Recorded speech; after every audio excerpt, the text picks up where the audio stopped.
The sun cast long shadows across Harbor Point Marina as Commander Elizabeth, steel eyes, Morrison pulled her restored 1970 Chevrolet C10 into her usual spot. The truck's midnight blue paint job caught the late afternoon light, chrome trim gleaming like liquid silver. 20 years in the Navy had taught her the value of discipline and routine. Same parking spot, same time, same purpose. The local kids had nicknamed her truck the Admiral, though she never encouraged it.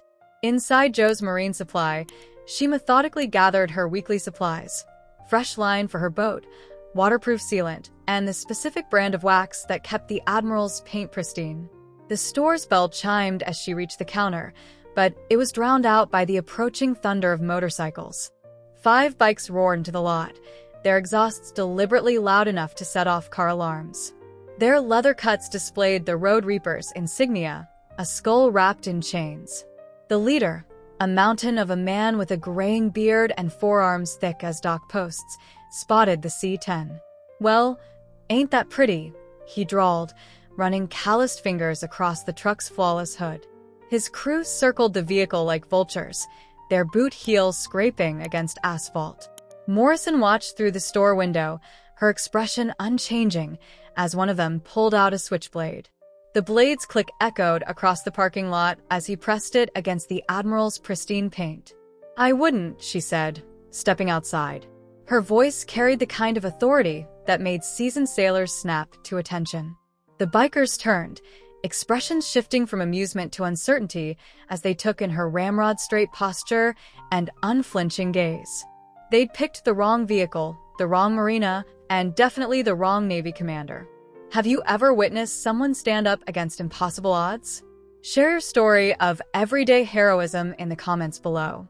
Don't forget to subscribe and hit that notification bell to catch more incredible true stories of courage and justice. The Road Reaper's leader, who went by Crusher, sized up Commander Morrison with narrowed eyes. His weathered face twisted into a sneer as he gestured toward the truck. "Nice ride you got here, lady. Be a shame if something happened to it." Morrison's combat boots crunched against loose gravel as she took measured steps forward. Behind her, Joe had already picked up the phone, his fingers hovering over the keypad. She gave him a subtle head shake. "Not yet. You have exactly 30 seconds to step away from my vehicle," she said, her voice carrying the same tone she'd used to command aircraft carriers through storms. After that, things get complicated. The smallest of the bikers, a wiry man with a neck tattoo of barbed wire, laughed nervously. Something in Morrison's stance made him uneasy, but Crusher didn't catch the warning signs. 30 seconds? Crusher mocked, pulling out his own blade. The steel caught the setting sun. "How about we make it interesting? Hand over the keys, and maybe we don't redecorate your pretty paint job." Morrison checked her watch, an old habit from coordinating military operations. 20 seconds now. "And you should know, that's a genuine 1970 C10 with original trim. The restoration took 18 months. I'm rather attached to it." The warning in her voice was clear, but Crusher took it as fear. He stepped closer, blade extended. The other 3 bikers spread out, creating a loose semicircle around Morrison. Their boots scuffed against the pavement, leather cuts creaking as they moved. 15 seconds. Morrison continued, settling into a relaxed stance that any trained fighter would recognize as dangerous. "You boys really want to do this?" Crusher's response was to drag his blade across the truck's hood, leaving a thin scratch in the immaculate paint. The screech of metal on metal shattered the evening quiet. A small crowd had gathered at the marina's edge, workers and boat owners watching the scene unfold. "Time's up," Morrison said quietly. What happened next seemed to unfold in slow motion to the watching crowd. Crusher lunged forward, blade leading, a classic intimidation tactic. But Morrison was already moving. She stepped inside his reach, her left hand deflecting his knife arm while her right delivered a precise strike to his solar plexus. The big man doubled over, gasping. The wiry biker with the neck tattoo came at her from the left, swinging a chain. Morrison caught it mid-swing, wrapping it around her forearm before yanking him off balance. His feet left the ground as she used his momentum to send him crashing into one of his companions. The remaining 2 bikers hesitated, their confidence shaken by the sight of their leader gasping on the ground and their companions tangled in their own chain. Morrison used their moment of uncertainty to press her advantage. "Last chance to walk away," she offered, still positioned between them and her truck. "Though you'll be paying for that scratch either way." Instead of backing down, one of them, a heavy-set man with a graying handlebar mustache, pulled brass knuckles from his pocket. His companion, younger and sporting a fresh crew cut that suggested recent military service, reached behind his back. "Don't," Morrison said sharply to the younger one. "You were military. You know better." The young biker's hand froze. Something in Morrison's voice, that unmistakable command presence, made him hesitate. She saw the conflict in his eyes, the struggle between gang loyalty and ingrained military discipline. Crusher was getting to his feet, his face red with rage and embarrassment. "What are you waiting for?" he bellowed. "Get her." The marina's security camera caught what happened next. Morrison moved with the fluid efficiency of someone who had spent decades training for combat. As the man with brass knuckles swung, she slipped past his guard, redirecting his momentum into the side of a concrete planter. He stumbled, cursing as his knuckles scraped concrete. The young ex-military biker stood frozen, clearly recognizing Morrison's training. "She's Navy," he warned, backing away. "Special ops, maybe." "Coward," Crusher spat, but his voice carried a new note of uncertainty. A crowd had gathered now, marina workers and boat owners forming a loose circle around the confrontation. Someone was filming on their phone. Joe had emerged from his store, holding a baseball bat but keeping his distance. He knew Morrison well enough to stay out of her way. The wiry biker and his companion had untangled themselves from the chain, but neither seemed eager to re-engage. Morrison remained centered, her breathing steady, watching all 5 men with the calculated focus of a predator. "You know what the Navy taught me?" she asked conversationally, though her eyes never stopped tracking their movements. "Besides the obvious hand-to-hand combat, they taught me about escalation of force. Right now, you're assaulting a retired military officer and vandalizing private property. That's going to mean jail time." She gestured to the gathering crowd. "These fine folks are witnesses. Several are filming. The marina has security cameras. Your faces, your gang affiliations, your license plates, all documented. So here's what happens next. You can leave now, turn yourselves into the police station 2 blocks over, and face vandalism charges. Or you can continue this fight and add assault to the list. Your choice." Crusher's face contorted with rage. The rational part of his brain knew she was right, but pride and anger clouded his judgment. He sprung forward, throwing a wild haymaker that telegraphed his intentions to anyone with basic training. Morrison sidestepped, caught his arm, and used his own momentum to send him sprawling. He hit the ground hard, the impact driving the air from his lungs. In the same fluid motion, she had him in an arm lock, her knee pressed firmly against his spine. "Anyone else?" she asked calmly, applying just enough pressure to make Crusher grunt in pain.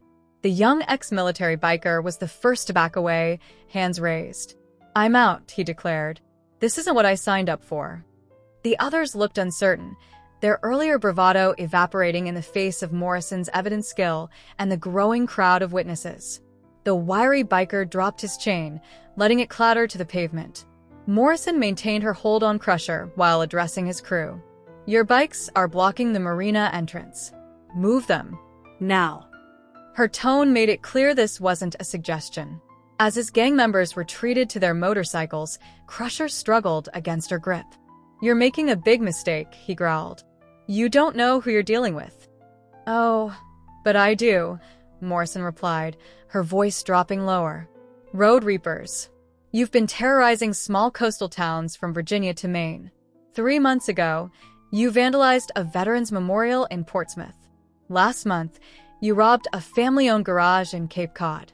You think no one's been tracking you?" Crusher's sudden stillness told her she'd hit a nerve. The distant sound of police sirens grew louder, and Morrison noticed Joe lowering his phone. He'd called them despite her earlier signal to wait. "Here's what happens next," she continued, maintaining the precise pressure on his arm. "The police will arrive. They'll find probable cause to search your bikes. I'm betting they'll find enough evidence to connect you to those other crimes. Your crew is already backing down. The smart play is to cooperate. The other bikers had moved their motorcycles, but hadn't left, watching the scene unfold with a mixture of fear and fascination. The young ex-military member looked particularly conflicted, his hands clenching and unclenching at his sides. 2 police cruisers pulled into the marina parking lot, lights flashing. Officer Sarah Chen, a former Marine herself, stepped out first, taking in the scene with professional efficiency. Behind her, Officer Mike Rodriguez already had his hand on his holster. "Commander Morrison," Chen called out, a hint of amusement in her voice. "Trouble with the neighbors?" "Just a disagreement over parking etiquette," Morrison replied dryly. "These gentlemen were about to surrender peacefully, weren't you?" Crusher's resistance finally crumbled. "Stand down," he ordered his remaining gang members, his voice rough with defeat. "Stand down." As the police moved in to take control of the situation, Morrison released her hold and stood up, brushing dust from her cargo pants. Officer Chin began reading rights while Rodriguez and 2 other officers secured the remaining bikers. The young ex-military biker approached Morrison, keeping his hands visible. "Ma'am," he said, his military bearing unconsciously returning, "I want to apologize. I lost my way after discharge. Never thought I'd..." "Save it." Morrison cut him off, but her tone was more tired than angry. "Tell it to the judge. And then find a VA office. They have programs for veterans who've gone astray. Better than wasting your training on thuggery." The crowd began to disperse as the police led the bikers away. Morrison finally turned her attention back to her truck, running her fingers along the scratch on the hood. The damage was superficial, nothing a good body shop couldn't fix. But that wasn't the point. Joe approached, still holding his baseball bat. "You know they'll be back, Liz. Guys like that, they don't let things go." Morrison nodded, watching the police cruisers pull away. "I know. But next time they won't find just one retired commander waiting for them." She turned to survey the crowd of marina workers and boat owners who lingered nearby. "Will they?" The gathered locals exchanged glances, years of shared community evident in their silent communication. Tom from the fuel dock crossed his arms and grinned. Sarah from the charter office nodded firmly. Even old Pete, who rarely left his fishing boat, stepped forward with determination. Harbor Point Marina had just become the wrong target for the Road Reapers, and everyone knew it. The question wasn't if the gang would return, it was whether they'd be foolish enough to try. The morning after the confrontation, Morrison arrived at the marina to find a small crowd gathered around her truck. Her hand instinctively tensed, but then she spotted Marco, the owner of Harbor Point Auto Body, examining the scratch with professional intensity. "Commander," he called out, straightening up. This is nothing. 2 hours in my shop. You won't even know it was there." Before Morrison could respond, Marco's daughter, Sophia, chimed in from beneath the truck. "The undercarriage got scraped when that big guy fell. Want me to touch that up while we're at it?" Morrison had never brought her truck to Marco's shop. She did all her own maintenance. But she recognized an olive branch when she saw one. The community was reaching out, making it clear where they stood. "How much?" she asked, though she already knew the answer. Marco waved his hand dismissively. "Considerate payment for the show yesterday. Best entertainment this marina's seen in years." His expression grew serious. "Though next time, maybe let us help before you take on 5 guys solo?" From the gathered crowd, voices of agreement rose. Tom from the fuel dock stepped forward, his massive frame blocking the morning sun. "Speaking of help, you should know the Reapers have a chapter in Portland. 50 members, maybe more. Word travels fast in their circles." Morrison nodded, unsurprised. She'd suspected as much from the gang leader's threats. "You seem well-informed, Tom." The big man shrugged. "Spent 20 years as a bouncer before buying into the fuel dock. You learn to keep tabs on trouble." He paused, choosing his next words carefully. "Got some friends who still work security. They're willing to lend a hand if needed." Sarah from the charter office pushed through the crowd, her tablet in hand. "Already rescheduled our weekend charters. Figured we might be busy." She showed Morrison the screen, displaying a hastily created patrol schedule. Every slip owner I've talked to has volunteered for watch shifts. Morrison studied the faces around her. These weren't just marina tenants or local business owners anymore. In standing up to the Reapers, she'd inadvertently sparked something, a community's decision to stop being afraid. Joe emerged from his marine supply store, carrying a tray of coffee cups. "Figured we might need a war room," he said, jerking his thumb toward his shop. Got the big table in the back cleared off. The gathered crowd began moving toward Joe's store, but Morrison held back for a moment. She ran her hand along her truck's hood, feeling the slight ridge of the scratch.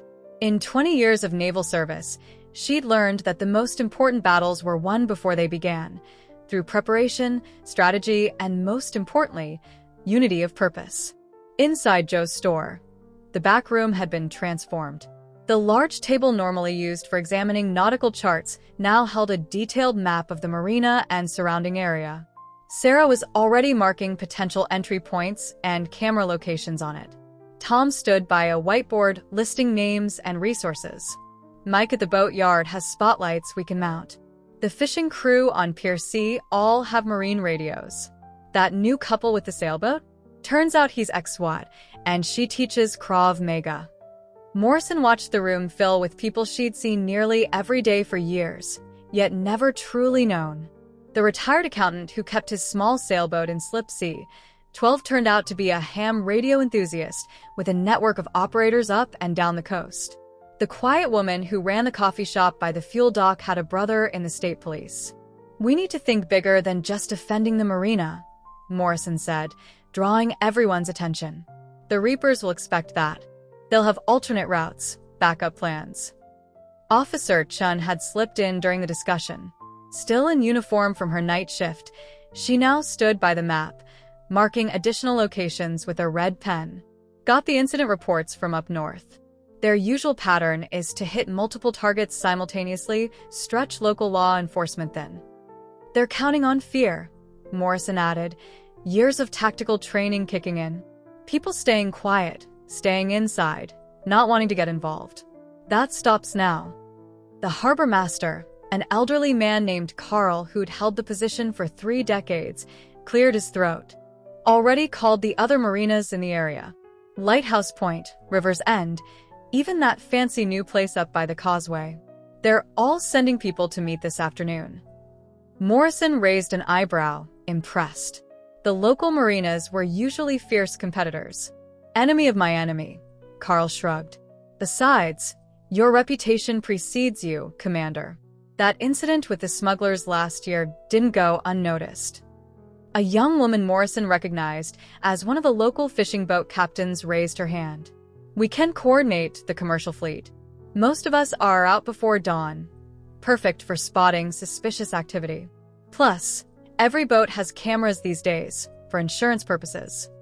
The meeting continued, with each person contributing ideas and resources. The owner of the local hardware store offered to install additional lighting at cost.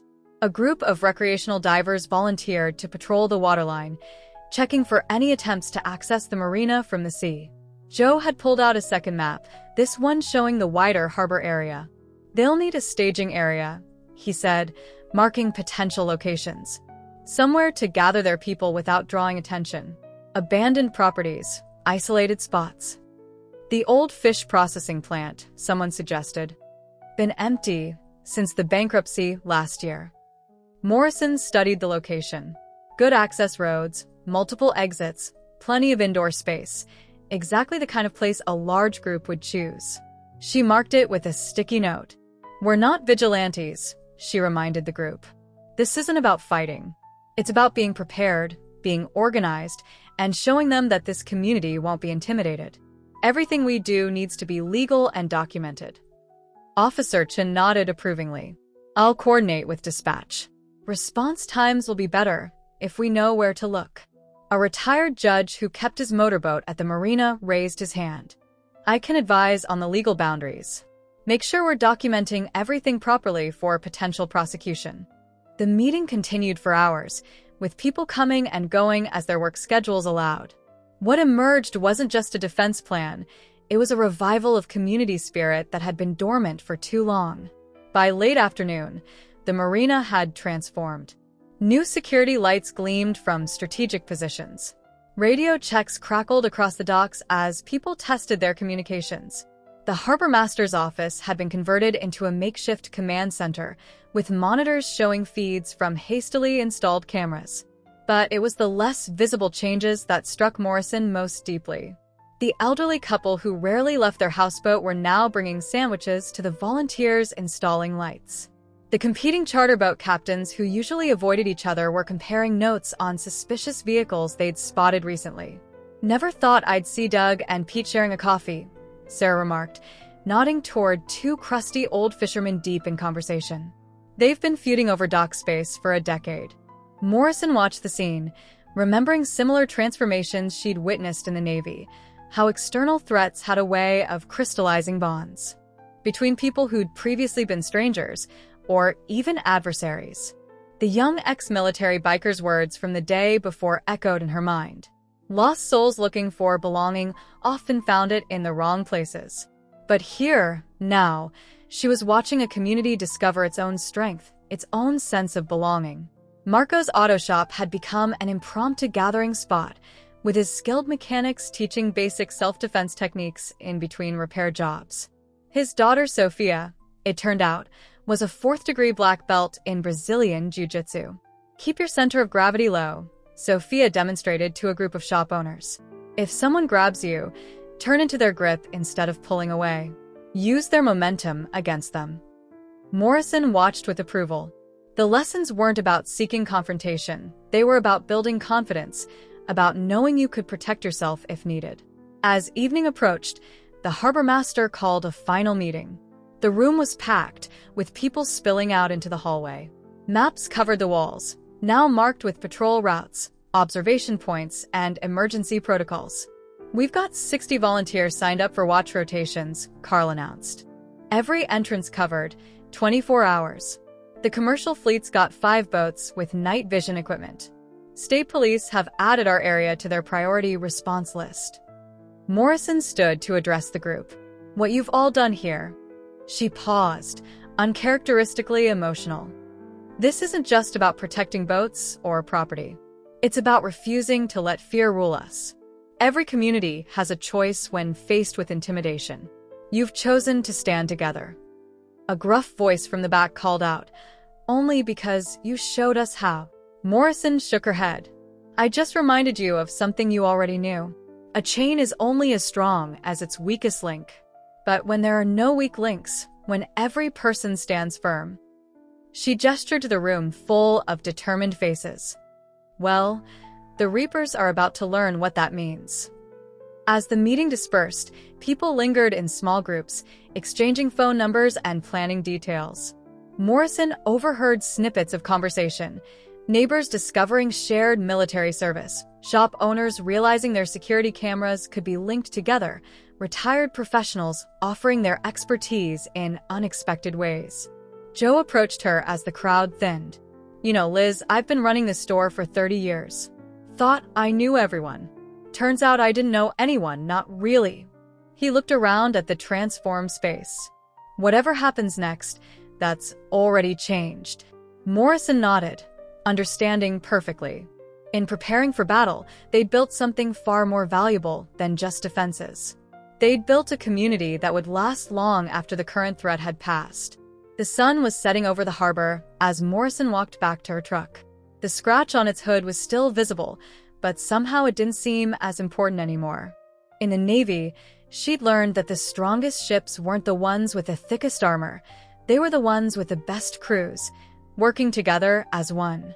Harbor Point had become just such a crew, and they were ready for whatever came next. The Reapers tested the waters 3 days later, just before dawn.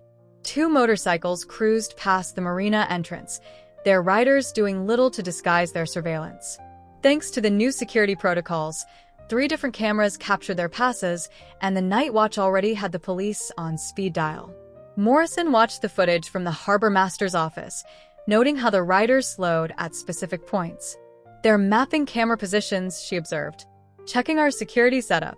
Officer Chin, who'd swapped onto night shift specifically to be available, nodded in agreement. Classic recon. They'll be back in force, probably tonight. The warning spread through the marina's newly established communication network. Boats that had planned to leave delayed their departures. The coffee shop stayed closed, its windows discreetly shuttered. To casual observers, Harbor Point appeared to be having a quiet day. But behind the scenes, everything was in motion. By noon, the spotters they'd positioned in town reported more bikers arriving in small groups, gathering at a bar on the outskirts. The old fish processing plant, as predicted, showed signs of activity. Morrison's military training recognized the pattern, spreading out arrival times to avoid drawing attention, establishing a staging area with multiple exit routes. "They're learning," she murmured, watching another pair of motorcycles pass on the security feed. These riders were different. They wore casual clothes instead of gang colors, trying to blend in. But so have we. The marina's new communication system proved its worth as updates flowed in throughout the day. The commercial fishing fleet, out for their regular runs, reported suspicious vehicles near their offshore routes. The hardware store owner noticed unusual purchases, chains, pipes, materials that could be weaponized. Each piece of intelligence was logged, mapped, and shared with law enforcement. As sunset approached, Morrison gathered the core group in Joe's back room, now serving as their primary operations center. The atmosphere was tense but focused. "Intel suggests at least 30 Reapers in town," she began, pointing to marked locations on the map. "They're positioning people here, here, and here, likely planning a coordinated push from multiple directions." Tom from the fuel dock raised his hand. "My security contacts confirm they've called in members from other chapters. Some real hard cases among them." Morrison nodded grimly. "They want to make an example of us. Show other communities what happens when someone stands up to them." She looked around the room. That's not going to happen. The marina's transformation was subtle but complete. Boats had been strategically repositioned to narrow the accessible waterways. Storage containers created natural choke points on the piers. High-powered lights were staged but dark, ready to illuminate any intrusion. Every security camera fed directly to both the harbor master's office and police dispatch. At 9:47 p.m., the first wave came.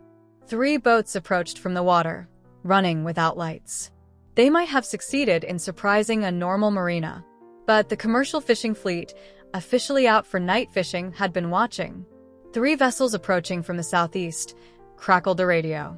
20-foot speedboats, 8 to 10 people each. Morrison watched from the harbor master's tower as the drama unfolded. The fishing boats suddenly illuminated the water with spot beams, catching the incoming boats in brilliant light. State police vessels, hidden among the commercial craft, moved to intercept. But the water approach was a diversion. The real assault came from land. Motorcycles roared from 3 directions, their engines thundering in the night. Leading them was Crusher, released on bail and clearly intent on revenge. The bikes split into groups, heading for different access points. "Right on schedule," Morrison muttered, keying her radio. "All units, execute containment plan." The trap was sprung. As the bikes reached the marina entrance, hidden barriers rose from the ground.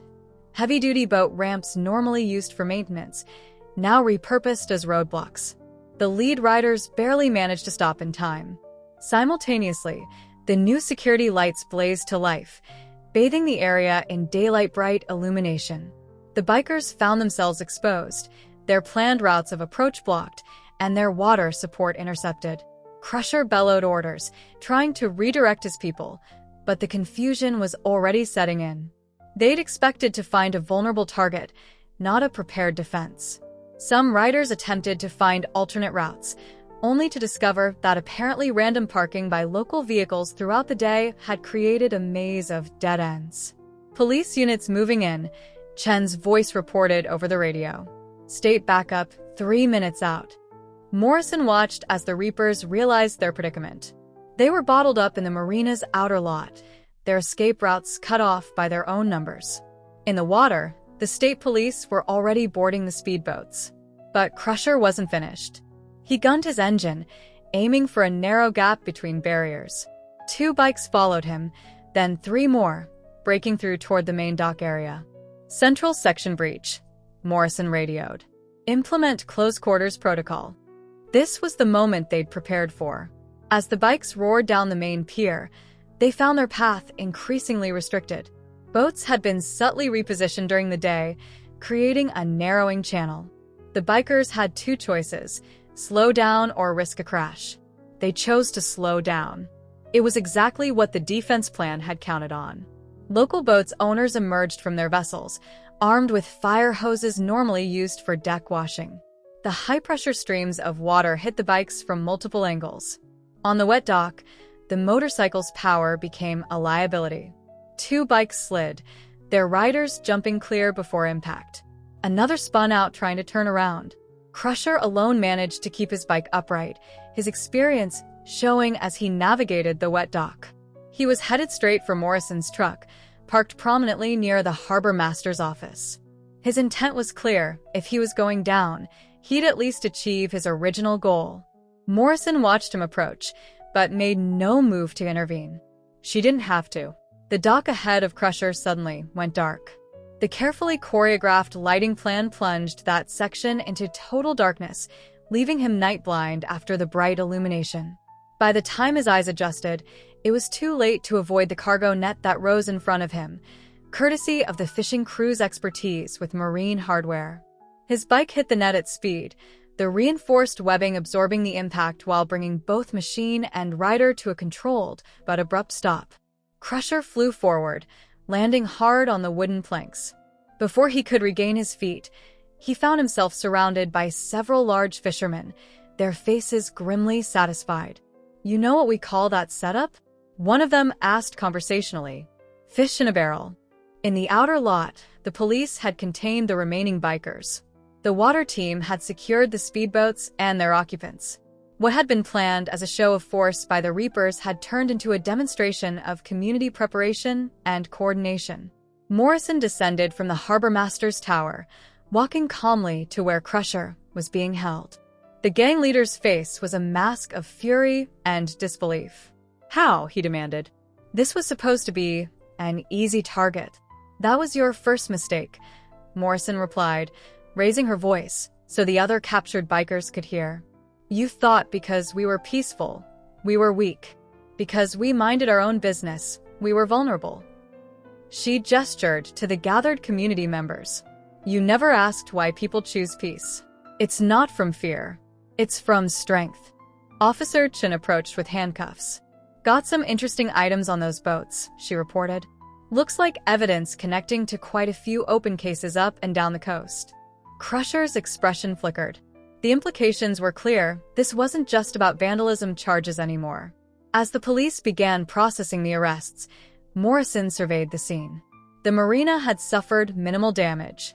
A few scuff marks on the dock, some water to be cleaned up, one bent barrier. But the real victory wasn't in the lack of destruction. It was in the faces of the community members emerging from their positions. There was no celebration, no cheering. Just quiet satisfaction and shared nods of acknowledgement. Shop owners, boat captains, retirees, and fishermen, people who'd lived side by side for years without realizing their collective strength, now stood together in the aftermath of their successful defense. Joe appeared at Morrison's side, holding 2 cups of coffee. "Think they'll be back?" Morrison accepted the coffee, considering the question. The Reapers had lost more than just a fight tonight. They'd lost their aura of intimidation. The myth of their invincibility had been shattered, and word would spread. "They might," she answered finally. "Wounded pride makes people stupid sometimes. But next time." She looked at the community members already starting to clean up, working together with practiced efficiency. "Next time they'll know exactly what they're facing." As if to emphasize her point, the harbor's night fishing fleet returned, their lights creating a procession of strength on the water. The state police boats escorted their prisoners toward the station. And overhead, the marina's flag snapped in the breeze, no longer just a decoration, but a symbol of united resistance. The first battle was over. But Morrison knew better than to think the war was won. The Reapers would regroup, rethink, and likely return. But Harbor Point would be ready. They had discovered something more powerful than fear, more binding than intimidation. They had found their collective courage, and that changed everything. The morning after the confrontation, Morrison sat in her truck, watching the sunrise paint Harbor Point in shades of gold. The events of the past week had stirred memories she'd long kept buried. Not of combat or conflict, she'd made peace with those years ago. No, it was the quieter moments that haunted her now, the lessons learned far from any battlefield. She pulled out an old photograph from her wallet. It showed a younger version of herself standing beside a weathered fishing boat, her father's arm around her shoulders. The rising dawn had been his pride and joy, a 30-foot trawler that had supported their family through lean years and good. "You always said the sea teaches the hardest lessons," she murmured to the image. Her father had passed away 5 years ago, but his wisdom lingered. The memory of his voice was clear. "The ocean doesn't care how tough you think you are, Lizzie. It's not about being stronger than the storm. It's about knowing when to face it and when to harbor." She'd thought she understood those words during her Navy career. Leading missions, commanding ships, making the hard calls, it had all seemed to fit her father's philosophy. But now, watching the marina come to life around her, she realized she'd only grasped half the lesson. A knock on her window interrupted her thoughts. It was Sophia, Marco's daughter, holding a paper bag that smelled of fresh pastries. "Dad sent these over," Sophia said as Morrison rolled down the window. "He's been stress baking all morning. Says it helps him think." Morrison accepted the bag with a nod of thanks, but Sophia didn't leave. The young woman shifted her weight, clearly wanting to say more. "Something on your mind?" Morrison asked. "That takedown you used last night on the dock." Sophia hesitated. "It wasn't military training, was it? The foot position, the way you redirected force, that was traditional jiu-jitsu." Morrison's lips curved slightly. "Noticed that, did you? My father believed in being well-rounded. Said a fishing boat captain needed to understand both Eastern and Western ways of thinking." She paused, studying Sophia's eager expression. "He found me a teacher when I was about your age. Old Japanese gentleman who'd settled in our fishing village." Sophia's eyes lit up with understanding. "Master Tanaka?" Morrison's surprise must have shown on her face, because Sophia quickly continued, "He was my first teacher too, before he passed. He used to talk about a student who joined the Navy, that was you?" The coincidence struck Morrison like a physical force. She'd known Sophia was skilled, but never made the connection. He was still teaching? Even after? After the accident? Yes. Said it helped him stay focused, even when his hands wouldn't stop shaking. Sophia leaned against the truck. "He talked about you sometimes. Said you understood the true purpose of martial arts wasn't about fighting, it was about preventing fights." Morrison closed her eyes briefly, remembering the old master's gentle voice. "The strongest tree bends with the wind, but its roots remain firm." When she opened them again, she saw the marina differently. The community she'd helped organize wasn't just a defensive network. It was those roots, growing deeper and stronger with each challenge. "Your father's shop," Morrison said suddenly. "It wasn't always an auto body place, was it?" Sophia shook her head. "Used to be a boat repair yard, before the recession hit. Dad had to adapt, learn new skills. But he always said the principles were the same: understanding structure, respecting the material you're working with." Morrison stepped out of her truck, the morning air crisp against her face. All around them, the marina was coming alive. But it wasn't the same marina she'd known a week ago. People moved differently now, with more awareness of each other. Shop owners called greetings across the lot. The night watch team was hanging around after their shift, sharing coffee with the morning crew. "I've been looking at this all wrong," Morrison said, more to herself than Sophia. "I thought I was teaching them to defend themselves. But they're teaching me something too." A group of fishermen walked past, carrying supplies for the day's work. One of them called out, "Morning, Commander. Weather report shows rough seas coming in. We're doubling up the dock lines. Want us to check yours too?" Before the confrontation, they would have simply tended to their own boats. Now they were thinking collectively, watching out for each other. It wasn't just about security anymore, it was about community. Your dad's still having trouble with that fuel injection system? Morrison asked Sophia. Yeah, why? Because I spent 6 years maintaining carrier aircraft. Might be different engines, but the principles are the same. Morrison smiled slightly. Think it's time I stopped being just the quiet neighbor with the well-maintained truck. Morrison spent the rest of the morning at Marco's shop, elbow deep in engines. Word spread quickly, and soon other vehicle owners began dropping by, not just for repairs but to share stories and skills. The auto shop became something of an impromptu community center, with people bringing food, sharing tools, and teaching each other. Never seen anything like it, Marco commented during a brief break. 20 years running the shop, people usually just want their cars fixed and gone. Now they're staying, talking, helping each other. Morrison wiped grease from her hands, considering her response. In the Navy, we had a saying, "The ship's only as good as its crew." But I think I forgot that applies to civilian life too. She walked to the shop's window, looking out at the marina. The security measures they'd implemented were still in place, but they'd evolved. The observation posts had become social spots where neighbors caught up while keeping watch. The communication network now carried news of community events alongside security updates. You know what really stopped the Reapers last night? She asked Marco. It wasn't the barriers or the tactics. It was the fact that they couldn't understand what they were facing. They expect people to be either aggressive or afraid. They don't know how to handle strength wrapped in kindness. A commotion outside drew their attention. One of the local boats had returned with an engine problem, and without people were already moving to help. Fishermen, mechanics, and random bystanders worked together to guide the vessel to dock, their movements coordinated and efficient. Morrison felt something shift inside her, a final piece clicking into place. Her father's words echoed again, knowing when to face the storm and when to harbor. All these years, she said quietly, I thought harboring meant taking shelter, staying safe. But that's not it at all, is it? A harbor is where ships come together, where they find not just safety, but community. Sophia, who had been listening nearby, nodded. Master Tanaka used to say that true strength isn't in the individual stance, but in the harmony of movement between partners. Morrison watched as more people gathered at the dock, offering help, tools, and advice to the troubled boat. The scene reminded her of old fishing villages she'd visited during her Navy days, where the entire community would turn out to help land a big catch or repair storm damage. The Reapers will come back, she said, not as a warning, but as a simple statement of fact. They have to, their entire identity is built on not backing down. But they'll find something different waiting for them this time. What's that? Marco asked. A community that doesn't need to bare its teeth to show its strength.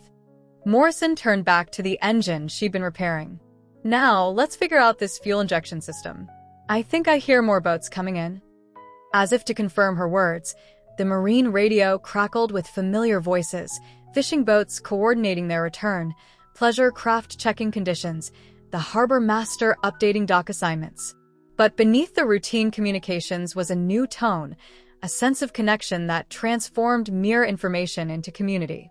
Morrison realized she had found her own turning point. The decorated Navy commander who had arrived at Harbor Point seeking quiet retirement had finally found something she didn't even know she was missing. Not just a place to live, but a place to belong. The tools felt right in her hands as she returned to work, each repair strengthening not just machines, but the bonds between neighbors. The Reapers had intended to break their spirit, but had instead forged something unbreakable, a community that understood true strength grows not from fear or force, but from unity and purpose. The warning came 3 weeks after the first confrontation. Multiple chapters of the Road Reapers were converging on Harbor Point, not just dozens of bikers this time, but hundreds. Police intercepted communications suggesting they planned to make an example of the marina that had humiliated them. Morrison stood in the harbor master's office, studying updated intelligence reports. The usual morning bustle of the marina continued below, but with an underlying current of tension. Everyone knew what was coming. Latest count shows over 300 bikes heading this way, Officer Chin reported, spreading photos across the desk. They're traveling in small groups to avoid attention, but all following similar routes. Portland chapter, Boston, even some from New York. Morrison nodded, unsurprised. They're not just trying to save face anymore. They're fighting for survival. If word spreads that a small marina can stand up to them, their whole operation falls apart, Chin finished. Protection rackets, intimidation schemes, it all relies on people being too scared to resist. Outside, the marina's transformation was complete. What had started as emergency security measures had evolved into a sophisticated community defense system. But more importantly, the people had changed. The fear that usually preceded a Reaper's attack was notably absent, replaced by quiet determination. Tom from the fuel dock entered, carrying fresh satellite images. Coast Guard's given us a heads up. They've spotted multiple boats being prepared at private docks up and down the coast. Looks like they're planning a coordinated land and sea assault.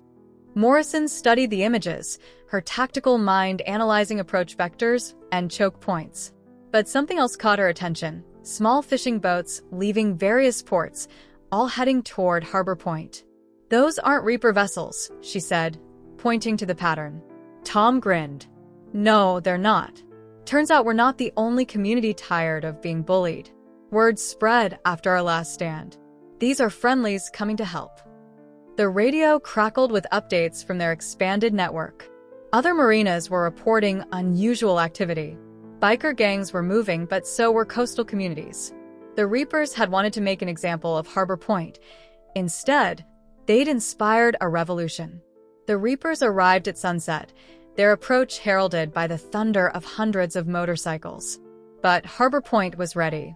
The marina had been transformed into a fortress, not with walls and weapons, but with strategy and solidarity. They're splitting into 4 groups, came the report from their outlying observers. Main force coming down Harbor Road, smaller units trying to flank through the warehouse district and along the coast. Morrison watched from the command center as their plan unfolded. The Reapers found their expected routes blocked not by barricades, but by a coordinated series of accidents. Delivery trucks with mysterious breakdowns, construction work that somehow couldn't wait, and fishing boats that needed just a bit more time to unload their catch. Crushers leading the main group, Officer Chin reported, monitoring police frequencies. He's got at least 100 bikes with him. The gang leader had been released on bail again, this time with backing from what appeared to be expensive lawyers. Morrison had expected this. The Reapers weren't just a gang anymore. They were a criminal enterprise with significant resources. Time to show them what a real enterprise looks like, Morrison murmured, keying her radio. All units, commence Operation High Tide. The response was immediate and coordinated. As the bikers approached the marina's main entrance, they found themselves caught in a sophisticated trap. The road suddenly went dark as carefully positioned boats blocked the setting sun. Before the riders could adjust to the darkness, powerful floodlights blazed from multiple angles, completely disorienting them. Simultaneously, the seas around the marina came alive.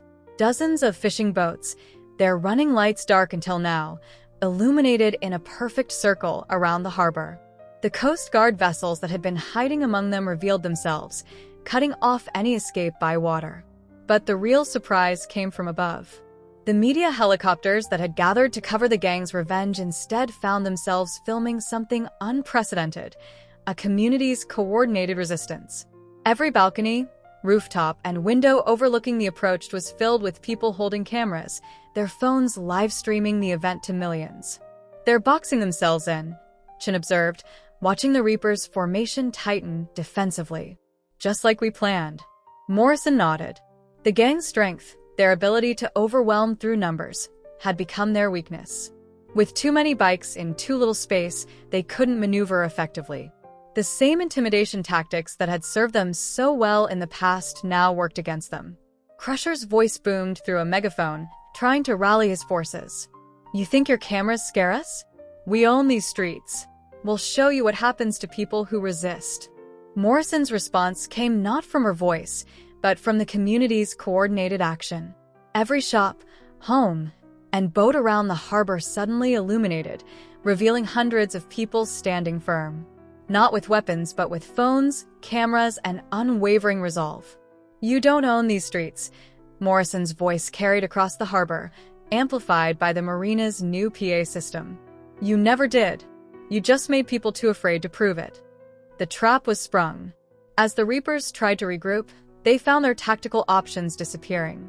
The smaller groups attempting to flank the marina discovered their retreat routes blocked by police barricades that hadn't been there minutes before.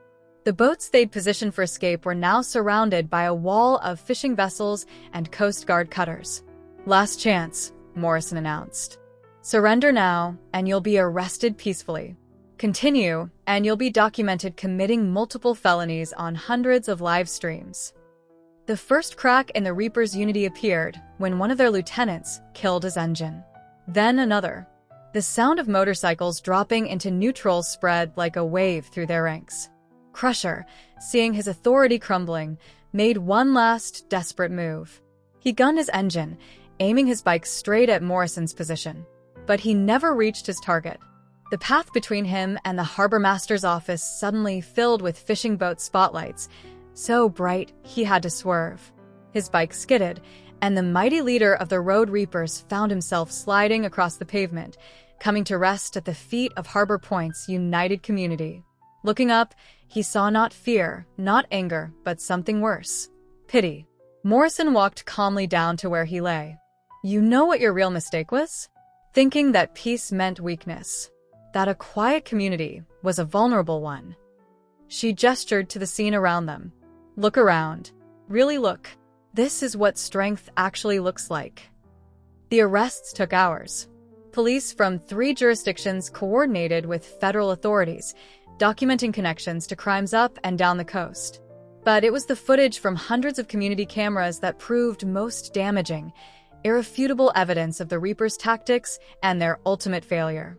As dawn broke over Harbor Point, Morrison watched the last police transport leave. The marina was quiet again, but it was a different kind of quiet. Not the silence of fear, but the peace of strength. Joe appeared at her side, offering a cup of coffee. "Think it's really over?" Morrison took the coffee, considering. "The Reapers? Probably. Their mystique is gone, their intimidation tactics exposed. Other communities are already following our example, setting up their own networks. And us." Joe gestured to the marina, where people were already starting their normal routines, albeit with a new confidence in their steps. "We're just beginning," Morrison replied. "The Reapers thought they were attacking a marina. Instead, they helped us build something that'll outlast any gang, a community that remembers its strength." The morning sun glinted off the water, catching the fresh paint on Morrison's truck.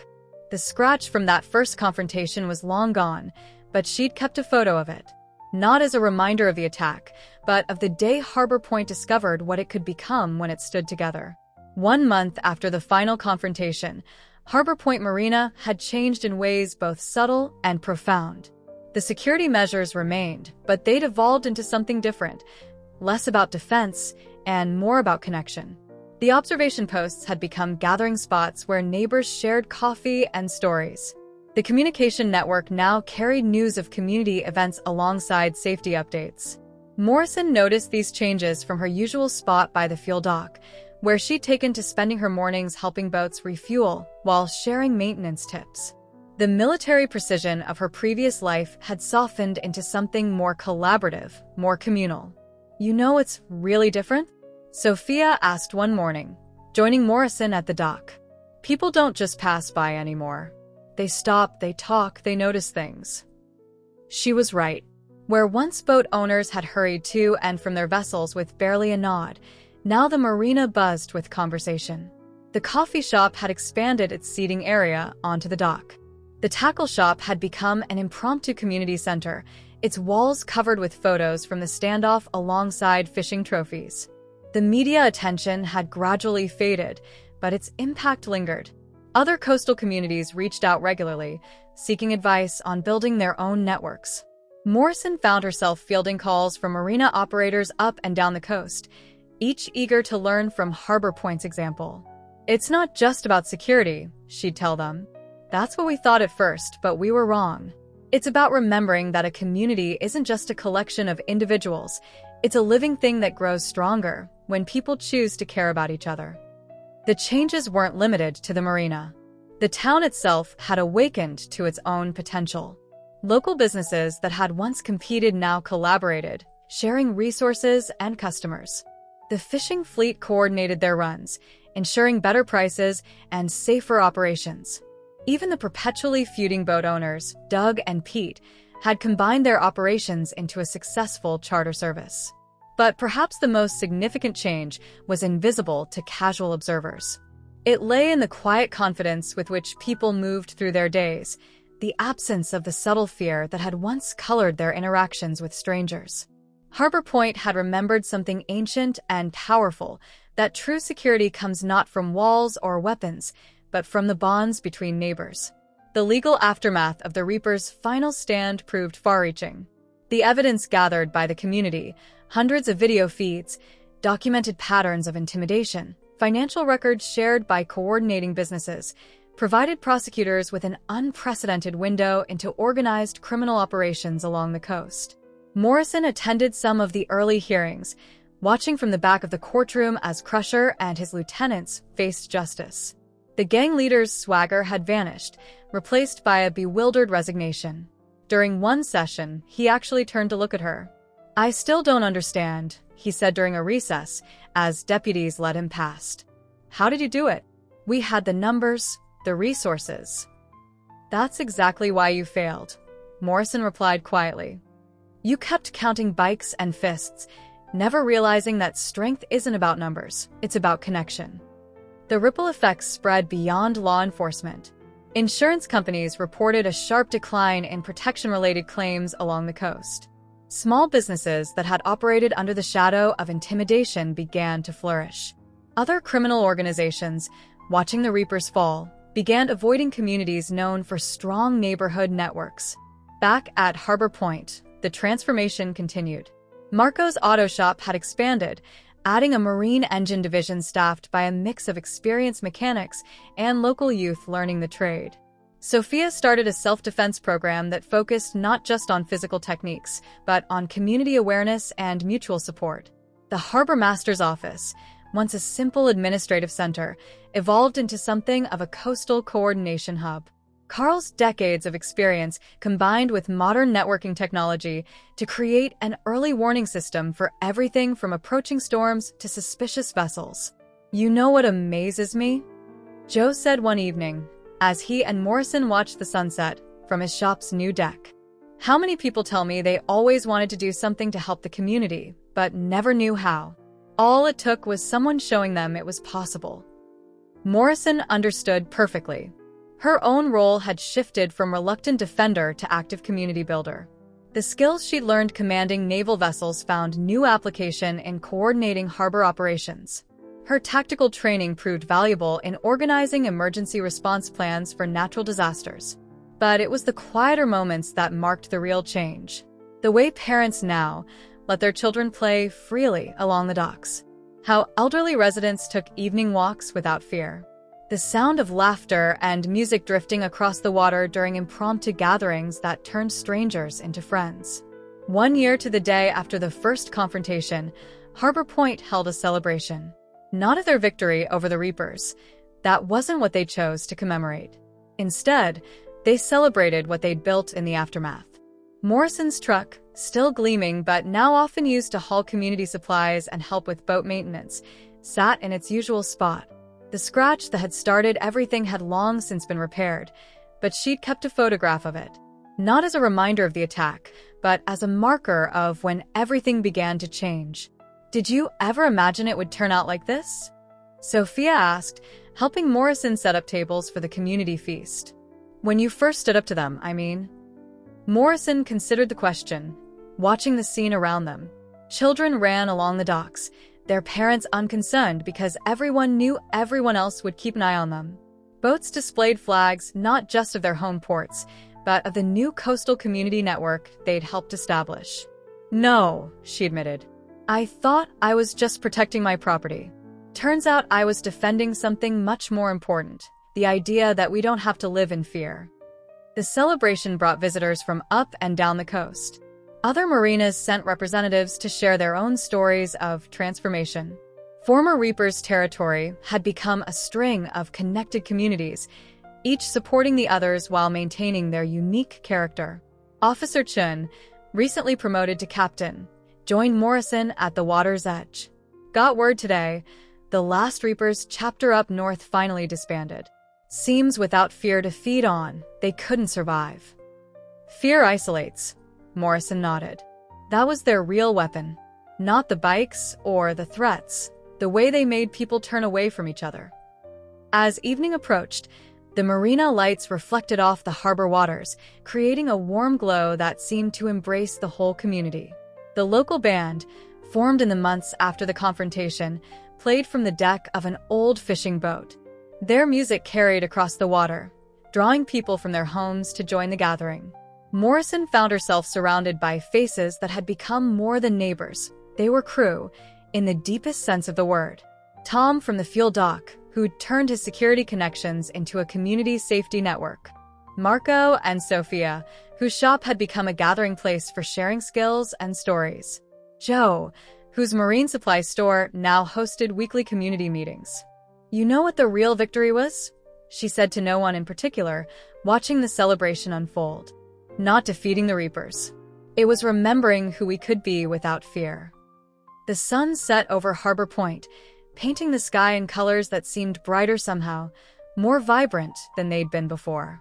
Or maybe, Morrison reflected, they'd always been this beautiful, and people were just finally taking the time to notice, to share the moment with each other.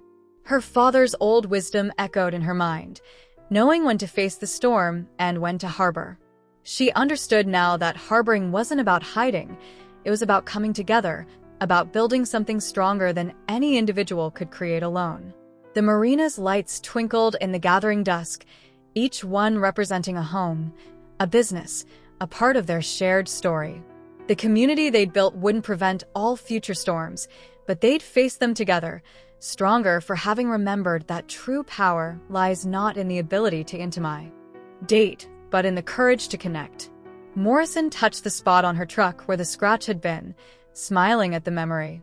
Sometimes the deepest wounds leave no scars, they just leave us changed, transformed into something better than we were before.